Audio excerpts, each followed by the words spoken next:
Do you want to know what Heavensward feels like? Heavensward feels like hiding under the blankets, rereading your favorite book in winter.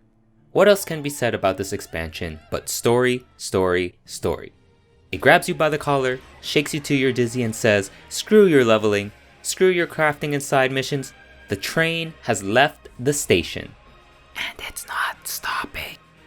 Everything that you love about fantasy stories is here. You like big war? It's got big war. You like big dragons? It's got big dragons. How about a society on the brink of destruction and revolution? A righteous quest to uncover the lost secrets of the world, ushering in the dawn of a new era. Yep.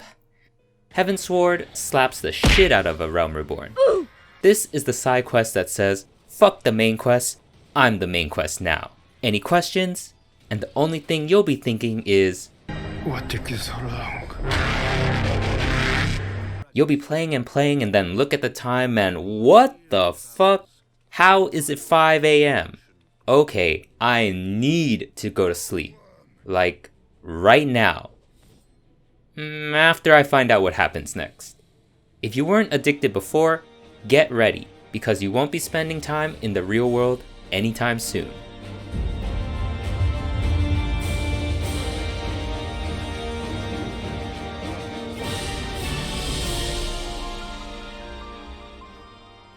Okay, obviously, we gotta talk about the story. Everyone always praises the story. Final Fantasy XIV doesn't get good until Heavensward. Heavensward feels like a true Final Fantasy story, etc. Without going deep, I'm just going to say that this story is good. Much better than A Realm Reborn. It's solid. Strong like ox. The focal point that holds your attention, and it deserves to be. Does it slap with a capital S though? Is it bananas level amazing? No. I don't think so. I wouldn't say it reaches those heights. There was nothing crazy, surprising, or new that would have pushed it up to that level for me. Everything here feels familiar. Familiar themes, familiar beats, familiar pacing, but it's a good kind of familiar. A comforting one. The story, the setting, the history, the characters, the music, we'll talk about the music. All of them are executed at such a high level both individually and woven together that it creates a grand symphonic experience. An epic Arthurian adventure that makes you feel like a legendary hero of lore. It just feels good. It feels classic. I don't know how to describe it other than that. I'm trying to think of any faults or annoyances I had, and I can only really think of one. There was one time that this game got me hyped up, only for that excitement to immediately deflate. I'm not sure how this could have feasibly been done outside of a high production CG cutscene, maybe by making it a huge raid instead, I don't know. But this is a confrontation we've been building towards, and I wanted to see an all-out brawl, a chaotic clash of opposing sides for the fate of the realm. Unfortunately, that did not come to pass. Sadness. As a final note about the story, I highly recommend going through the Dragoon job questline prior to starting Heavensward. Not only will you get different dialogue that will acknowledge you as the amazing omni badass that you are, but you'll feel much more connected and invested to the people, places, and events of this story. The whole expansion felt like a continuation of that job questline. Or maybe it's more accurate to say that the Dragoon questline is basically a prologue for the Heavensward storyline. Trust me when I say this, you want to do the Dragoon missions first. Do it. Do it now. And if I can't convince you, here's the Heavensward trailer yelling at you to do the same thing. Let's take a minute to talk about the characters. The characters here are great. You will like them. That's all I have to say. Just kidding. Let's get deep. Remember ARR? Remember the Scions, your brothers in arms? What do you actually know about them? Practically nothing. They are boring, they are absent, and they shove all the hard work onto you while they disappear to the company snack room and eat your pudding. Ugh, Typical senior attitude. I think one of the biggest missteps of A Realm Reborn was that you didn't get to spend enough quality time with the Scions to make you feel connected and endeared to them. What do they want? What's their story? Do they have hobbies? What are their love languages? I don't know. We never even went on a speed date with these guys.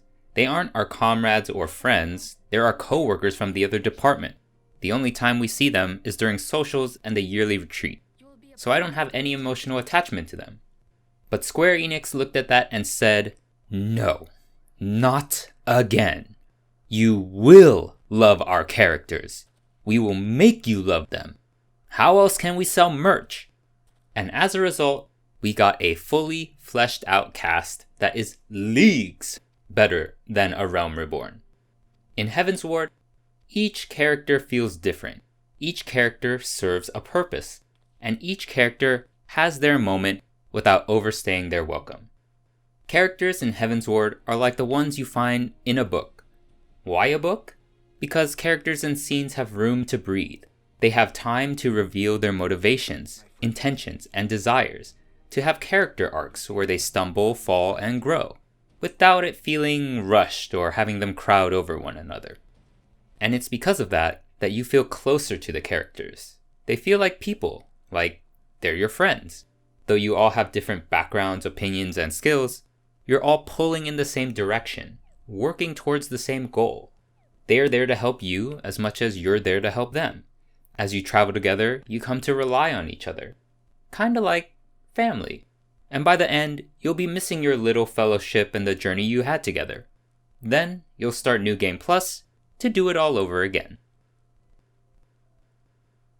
Now, in my previous video talking about A Realm Reborn, I asked, what does it mean for a game to have good music? ARR didn't have any music I would consider outstanding or memorable, other than the Chocobo riding tune. Most of the music felt ambient, hidden in the background, forgettable.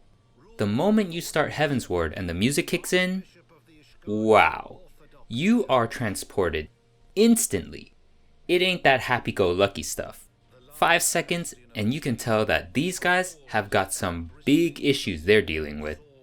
The score does an amazing job setting the tone and atmosphere of Ishgard, a cold hard land steeped in history, tradition, and war, the realm of knights and of legends, both living and past, of honor and vengeance, hardship and sacrifice.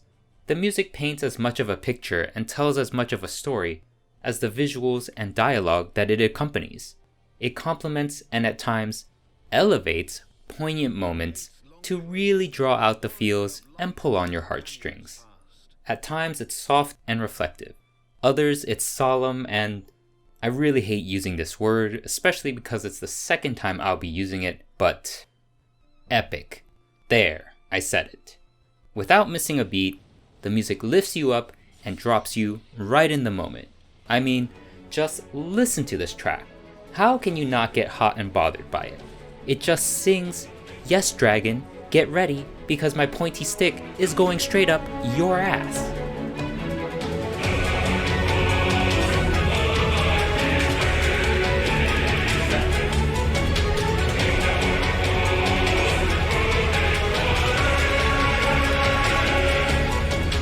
And then you have these really quirky tunes like Forward and Back, and you're just like, what?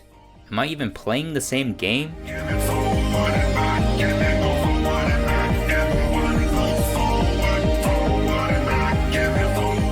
There's such a wide range on display here that you can't help but appreciate the creativity and variety you get. It's just fantastic. One of the elements I didn't really touch on in my last video was crafting. That's because it wasn't something I really got into until Heavensward. Oh boy, where do I start with this? Can I just say that this aspect of the game has been all-consuming for me for like 2 weeks? All-consuming. I peered into the rabbit hole and what stared back at me was the promise of riches. And these 2 bars that slowly fill up. Why is this minigame so satisfying? I have no clue. I still have no clue. Is it creating macros to power level all your crafters to 60? Is it hitting 100% quality every single time? Am I just addicted to seeing my level go up? Maybe, yes, all of the above? I think what it is that it's like solving a puzzle. And I like puzzles. What combination of gear, actions, and materials can you assemble within budget to hit 2 max bars? That's it. That's what it is. It's the chase. The chase of finding that solution for harder and harder crafts. Suffice to say, this whole system is very involved. Seriously, you'll end up with like 20 open tabs on Chrome. That's how deep the rabbit hole goes. There are so many layers, you'll have trouble keeping your head straight. Should you chance to try it, you may find yourself never coming out. Because not only is it enjoyable, but there's a lot of money to be made here. Delicious Gil. Okay, the last thing I want to touch on is dungeons and encounters. Heavensward dungeons and encounters put ARR to shame. It's like Mega Bloks versus Legos. Big wheel versus a road bike. At times, I can't believe I'm playing an expansion of the same game. Compared to ARR, where dungeons and encounters felt very static, very vanilla, Heavensward pulls out the rocky road and toasted almond and says, try some of this. One of the biggest step-ups for these dungeons and encounters, at least for me, is how the developers better integrated them into the story. In ARR, dungeons felt kinda separate from what was going on with the main storyline. They're the side quests that gate your progression of the main quest.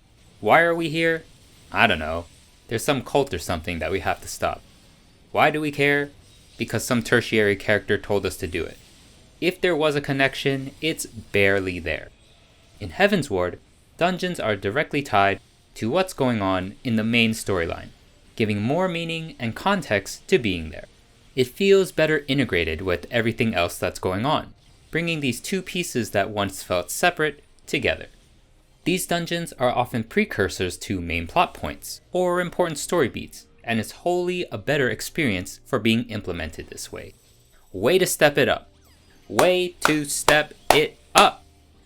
Additionally, developers have unchained themselves from the literal definition of a dungeon, and as a result, have designed locations that are so cool, so much more dynamic and creative. We're done with the claustrophobic underground crypts of ARR. We're over that. Now, we get to fight through more open and spacious instances that have been beautifully and thematically designed. Doesn't this just look so much more interesting? Now, has dungeon design really been changed? On a fundamental level, no. It's still essentially the same. Maybe even more linear than before. But that's okay, because through the amazing use of smoke and mirrors, you'll be too distracted looking around and being wowed by the environment to really care. As for encounters, developers have definitely leveled up and been allowed to run wild. There are lots of new mechanics that have been introduced in this expansion. So many that you won't fully understand half of them unless you read or watch a guide. But if that sounds intimidating, not to worry. Most of them aren't overly punishing and they're fun to learn and figure out. They keep fights interesting and prevent them from feeling samey.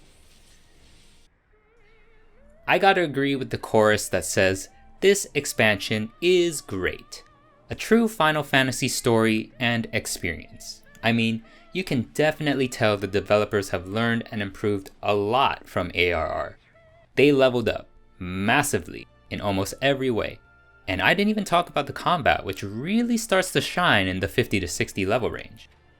It feels like with Heavensward, the team really hit their stride. They had a vision and they executed it to a T. 2 thumbs way, way up. I'm looking forward to seeing how they go even further in the following expansions. So, with that said, does this game deserve its praise? Come on, you know the answer. Yes. Hell yes.